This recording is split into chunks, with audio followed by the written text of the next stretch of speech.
part of my morning routine includes straightening up my son's room. This room is shared by a teenager and a toddler. The curtains are not yet drawn. They are still shut. As you can see, the room is in a bit of a shamble. That is where my son keeps his clothes, the teenager. Now the first thing is to let in the sunlight, let in the energy into the room. I have to do a bit of climbing up. Yes.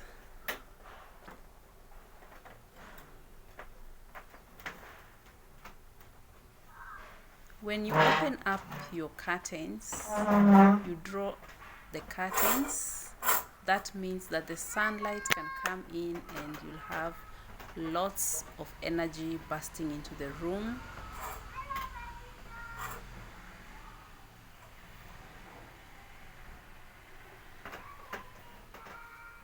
That part is done.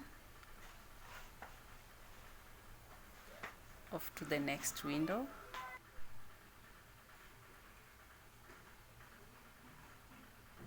That window is also done. As you can see, the room is clearly brighter than when we started. It's a very important part of it all.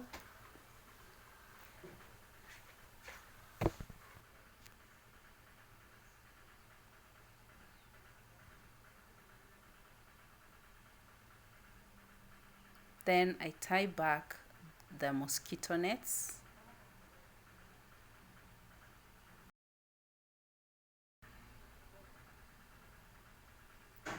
I'm sorry about this part of the video because it seems the camera was not angled well and you cannot see what I'm doing, but basically I am making the teenager's bed.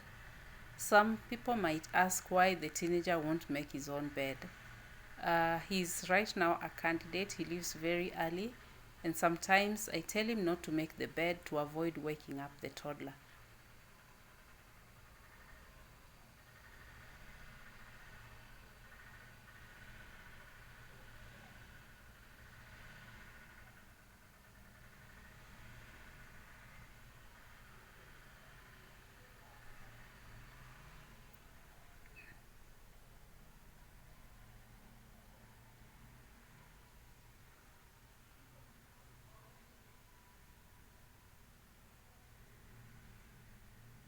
So that unseen part is where I am making his bed. As you can see, the teenager's bed is all made up. The mosquito net has been tied back. The bed is made. Now it's time for the baby's crib.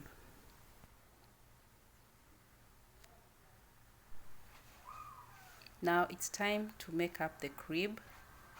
This part of my morning routine takes a very short time, not more than 15 minutes.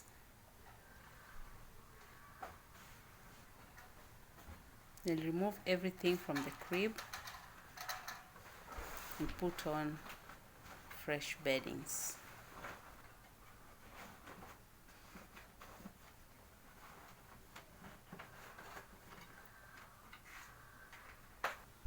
And there you have it. The crib is all made up and ready for the next napping session. This closet is shared by my 3 sons, and as you can see right now, it doesn't look very good. It will take us a very short time. I will show you how you can quickly organize your kids' closet when you're pressed for time. And if you do this on a daily basis or on a regular basis, then you won't have to take a long time decluttering, organizing, and arranging your children's rooms. Please just make sure that you have a regular routine where you wipe down the closets, arrange it once in a while. As you can see, this entire process is going to take me less than 5 minutes.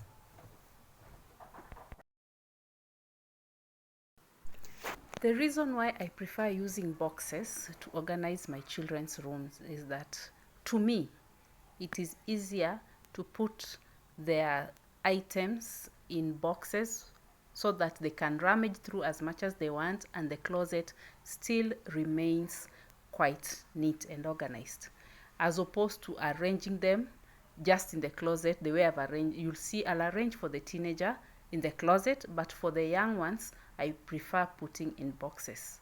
Okay.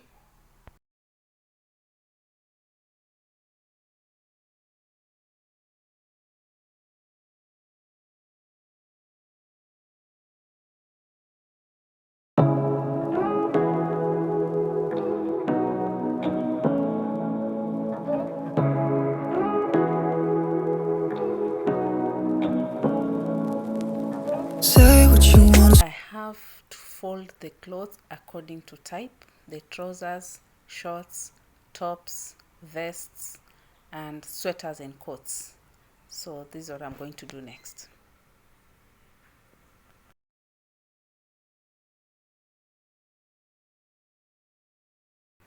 As you can see, I have folded them. These are the shirts, the trousers, the shorts, the sweaters and coats, and the vest, all categorized and now easy to keep away. This is the final product.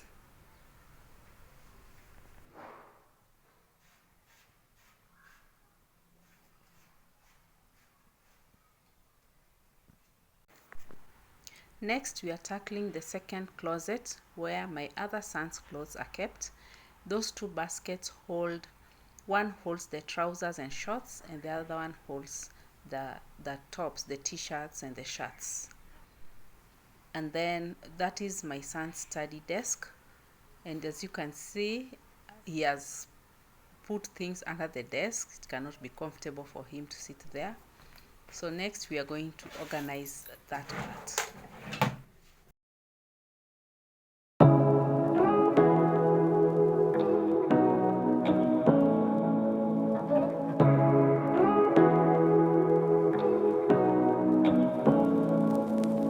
Say what you wanna say to me now.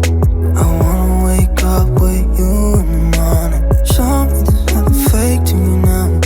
I wanna wake up with you in the morning. Say what you wanna say to me now. I wanna wake up with you in the morning. Show me there's nothing fake to me. It has not taken me long to organize. As you can see, it is now safe and comfortable for him to study in. The sweaters, coats, and blazers are hung in the closet so that he can easily access them, and as you can see, they look neat. So in a record 14 to 15 minutes, this room is tidy. The crib, the bed is made. The study area is tidy.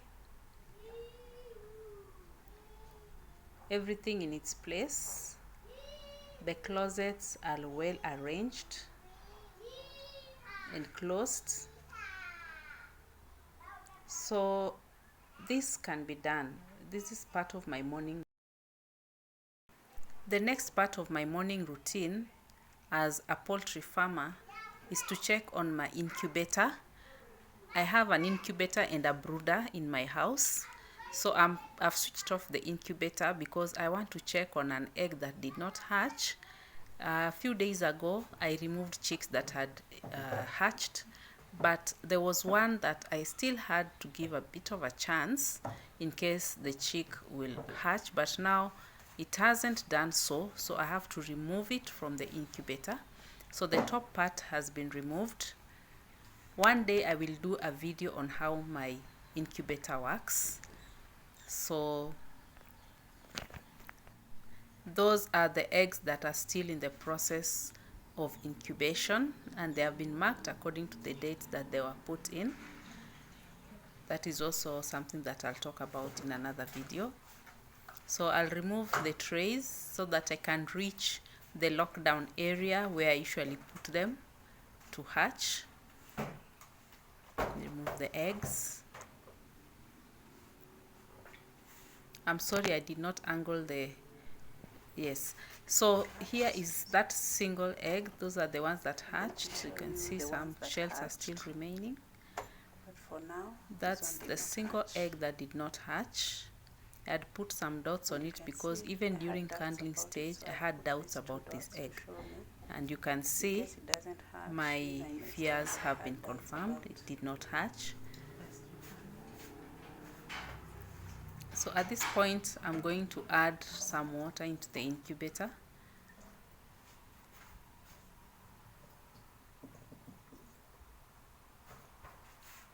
Remember, the incubator needs two important things: constant temperature, and the humidity levels must be optimum for that stage of incubation. So I'll just add a bit of water in there. Usually that's not how we add, but now that it's open, I'll take that opportunity to add water. Returning the eggs. Those ones still have a few days before they hatch. They've not yet been put on lockdown. So I'll replace everything back to normal.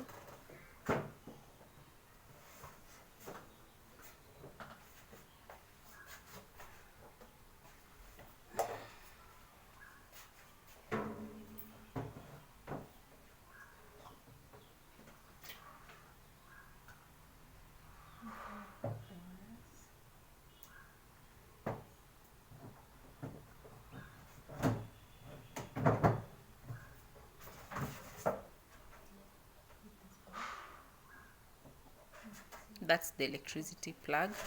You plug it in before you put on the incubator. And now switch it on. There we go. The incubator is on. Those are the readings. This is the temperature. This is the humidity.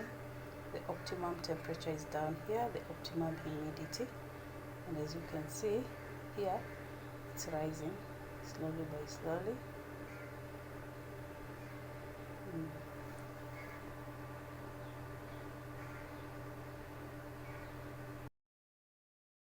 Finally, I'm going to show you my brooder.